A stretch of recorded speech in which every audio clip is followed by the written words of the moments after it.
tayo ng pork belly. Ang maliit na hiwa na pork belly. Ilagay lang natin sa oven. Lulutuin natin siya sa oven. Una ay huhugasan natin ng mabuti yung ating karne. Yan guys. Simple lang ito guys. Ilalagay ko lang ito sa oven. Pero of course, titimplahan natin, right?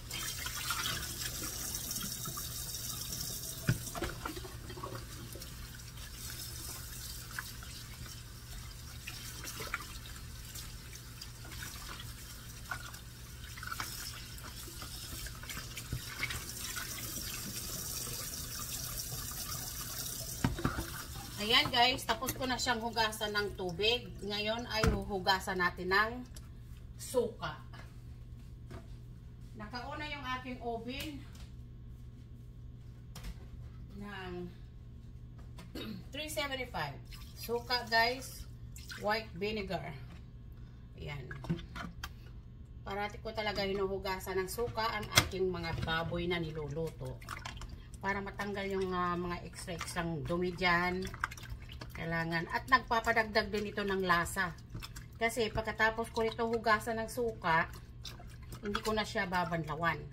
Diretso na ng pagtitimpla ng kanyang flavor. Okay guys. Simple lang ito pero masarap.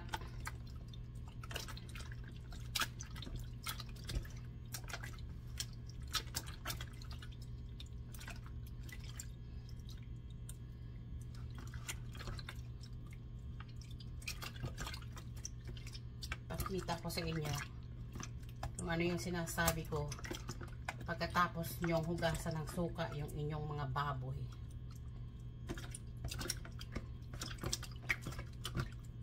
Paulit-ulit na paghuhugas, yan ang natira sa kanila. Pati medyo taba-taba niya man, natatanggal pa lang ng konti.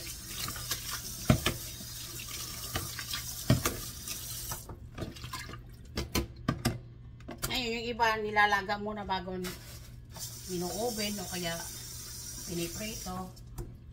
Ako diretsong timpla.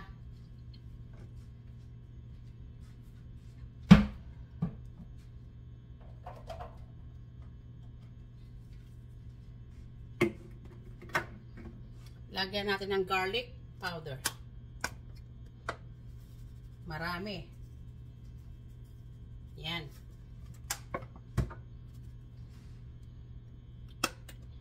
Black pepper. Marami din. Sarap. Chicken Knorr powder. Tansya-tansya lang. Yan.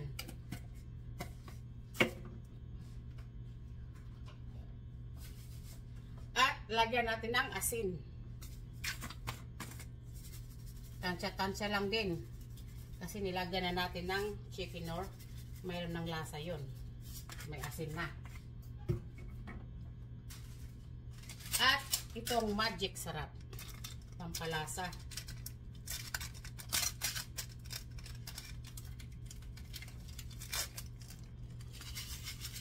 Yan. Talagang lalasa yan. At i-massage ang mga sangkap na nilagay mo sa iyong baboy. Sa pork belly na malilitang hiwa.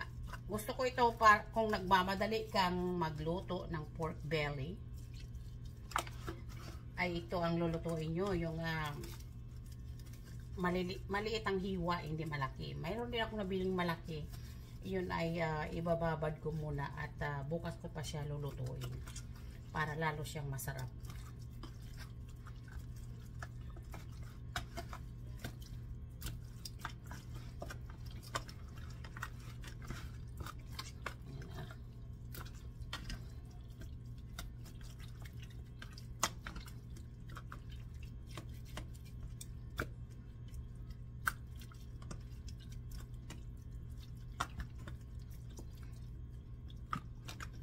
Lagyan ko ng konting pepereta para mayroon siyang konting kagat.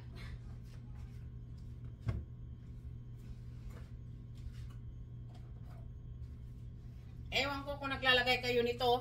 Pero first time ko lang siya gagamitin din dito sa aking pork belly.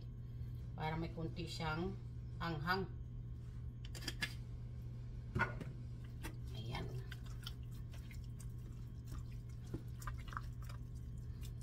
Yung mga loob-loob dyan, oh. Himas-himas. Diba? Masarap ang minamasahe. Kaya masarap din ang kinalabasan ng inyong niluto pag nilagyan nyo na pagmamahal. Massage nyo yung mga seasoning. Kailangan naka-season lahat, pati loob ng mga crack-crack ng mga meat na yan. Yan. Ngayon, pagkatapos nyan, ay preheat na yung ating oven. Kukuha tayo ng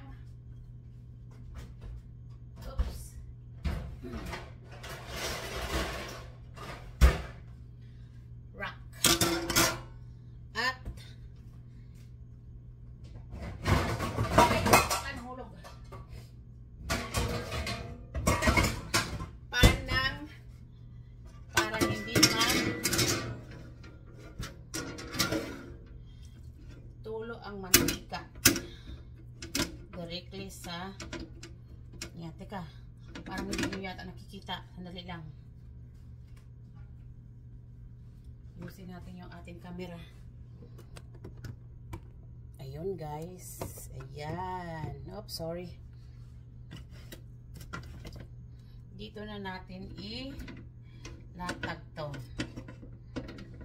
Parang maganda yata yung ganituhin muna para yung ang balat niya ay hindi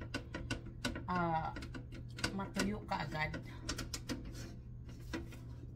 Kasi pag naranasan ko yung balat ko ang unang tinaas ko ay hindi naman natin ito pina-rest muna, no? Para matuyo siya. Kasi nga nagmamadali tayong lutuin. Kaya ganyan muna natin siya. Mamaya ko nabalik na rin pag hindi na siya nagtutubig. Para yung ating balat ay crunchy. Yan. Ganyan. Alam ko mamaya mag-iiba ang forma nito. Makakapal lang kanyang balat. Amin ang laman. Mga iba niyan mahulog-hulog. Kagaya niyan nahulog na.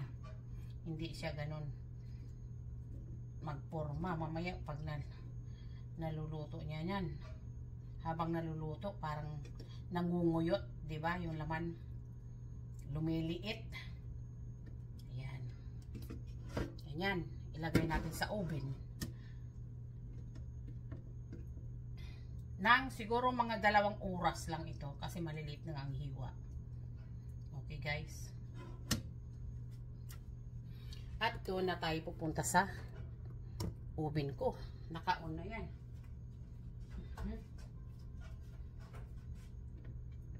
Kasi ang oras dito ay 2, mag-aalas 3 na ng hapon. Kaya magluto na tayo ng matagal na niluluto. At i-update ko kayo kung anong itsura niya mamaya. Okay guys. Okay. Ayan o, ito yung sinasabi ko kanina na mayroon akong medyo malaki-laki doon sa binili ko. Kasi niluto ko ngayong araw. Ito ay akin ng titimplahan at bukas pa lulutuin. So, medyo ang kanyang lasa nito ay talagang manunuot sa laman. Okay? Ayan. Saka, medyo pa nga ito pusin ng konti. Okay, mabuti ito kasi mayroong parang itim na pumasok dyan. Ayun.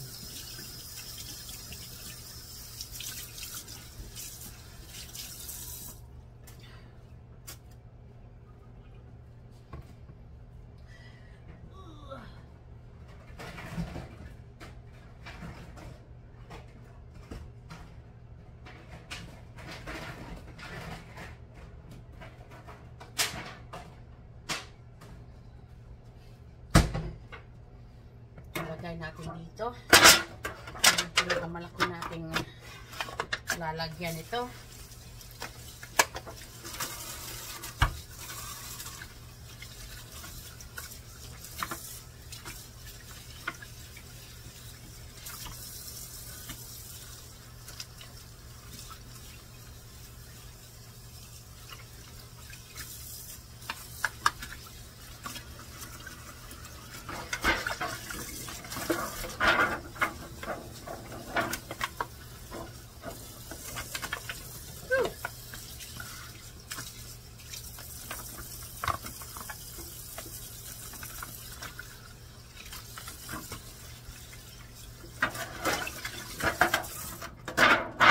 Ganun din ang process nito.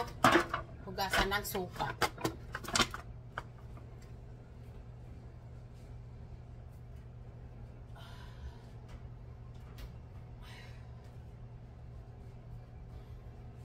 Wash it with white vinegar. Kaya mabili ang mga suka dito sa bahay ko. Madaling maubos.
Lalagyan natin ng asin.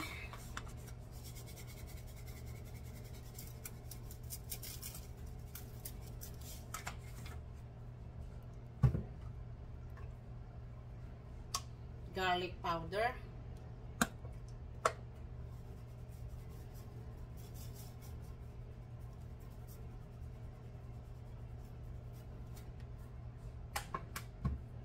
Chicken-or.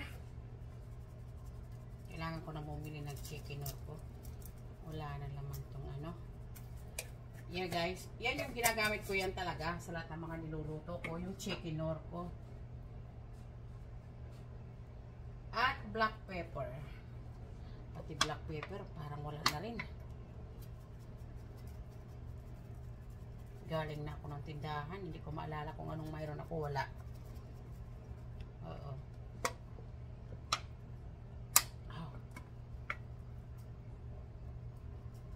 Maraming black pepper guys ay masarap.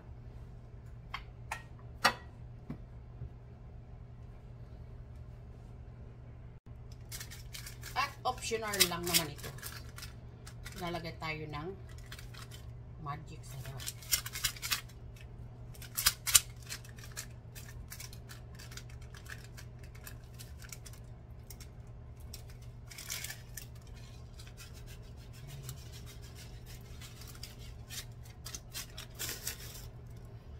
Konting paprika.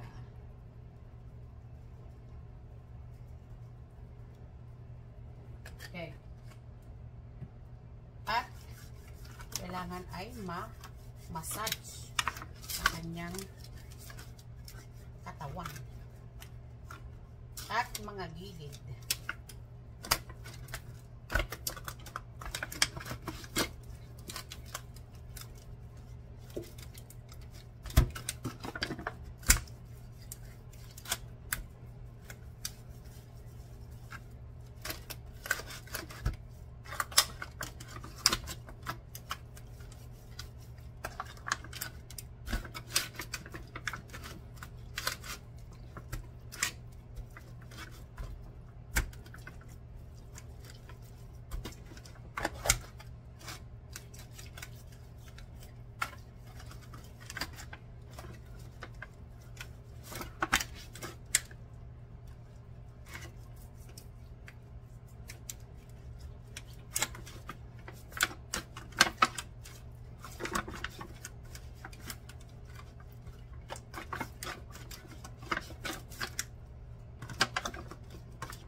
ang lahat ng mga gilid-gilid.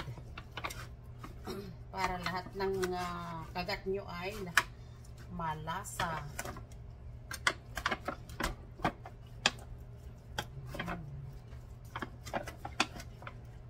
Sana magandang labas nito. Kasi nilagyan ko siya ng paprika. Sana hindi masunog agad. Niluluto. Ayan. Yan ay cook na. Kuha tayo ng pan na paglalagyan natin at ilalagay natin yan sa frigidaire. Kasi bukas pa yan lulutuin.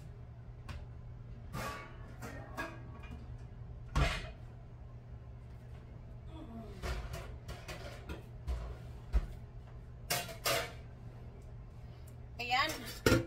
Wala akong ano na magkasya dito. Kaya ito nilalagay ko. Para ma-drain siya. Diba?